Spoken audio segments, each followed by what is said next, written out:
सुंदर वाटलं, माझ्या आईला पण खूप सुंदर आवडलं आणि मला याच्यामधून हे शिकायला भेटलं तर कसं मातृपितृ पूजन करतात. मला खूप छान वाटलं की आपण आज व्हॅलेंटाईन्स डे ना सगळं करता मातृपितृ दिवस साजरा केला, याचा मला खूप आनंद झाला.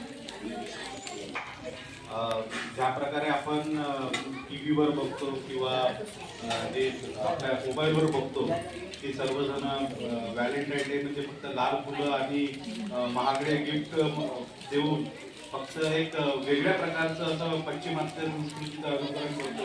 पण हे जे सरांनी आज म्हणजे आमच्यासाठी पण हे शिकण्यासारखं होतं की जे एक आमची म्हणजे आम्ही जे आपल्या जनरेशनला देऊ शकतो त्या प्रकारचं आज हे आमच्यासाठी पण एक शिक्षण होतं. मी सरांचा फार आभार मानतो की त्यांनी सर्व पालकांना इथं बोलवलं आणि त्यांच्याकडून ह्या गोष्टी कृती करून घेतात. पण आपण पालक म्हणून पण एक गोष्ट लक्षात घ्यायला पाहिजे की मुलं आपलं अनुकरण करतात. ते नेहमी जे आपण जसं आपल्या घरी आपल्या आईवडिलांना ट्रीट करू त्या प्रकारे ते आपल्याला पण ट्रीट करतील, तर याचं पण आपण भान ठेवला पाहिजे. आणि सर थँक्यू आम्हाला हे इथं बोलून सत्कार घेऊन घेतले. Thank you sir.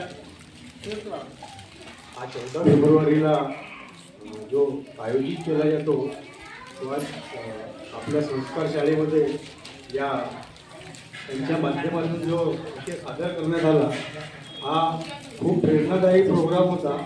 आणि आज जो या सोशल मीडियाच्या या काळामध्ये ही जी आमची जुनी संस्कृती होती ही खूप लोप पावत होती आणि त्या जुन्या संस्कृतीला पुन्हा होऊन एक उभारी देण्यासाठी या परमपूज्य श्री आसारामजी बापू यांच्या समितीतर्फे हे या शाळेमध्ये संस्कार शाळेमध्ये जे आयोजन केलं हे खूप छान आहे. आणि असेच दरवर्षी हे कार्यक्रम होत राहो आणि या नवीन पिढीला मातृपितृ आणि त्यांचे संस्कार काय असतात हे या मार्गातून कळावं हीच अपेक्षा.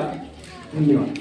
नव्या पिढीला मूळ रूप काय आहे किंवा आई वडिलांची पूजा काय केली पाहिजे हा सुंदर संस्कारक्षम कार्यक्रम दिल्याबद्दल संस्कार प्राथमिक शाळेच्या वतीने त्यांचा मी खूप खूप आभारी आहे. आपण याच्यातून एकच शिकलो आहे की जसं कराल तसं भराल. आपण जर आपल्या मुलांना जर साथ दिली किंवा त्याही पेक्षा मी एवढा मोठा नाही, आपण पालकांनी आपल्या आईवडिलांना जर साथ दिली तर आपले मुलं आपल्याला साथ देतील. कारण की जसा बॉल फेकू तसाच तो बाउल सूर आपल्याकडे वापस येणार आहे.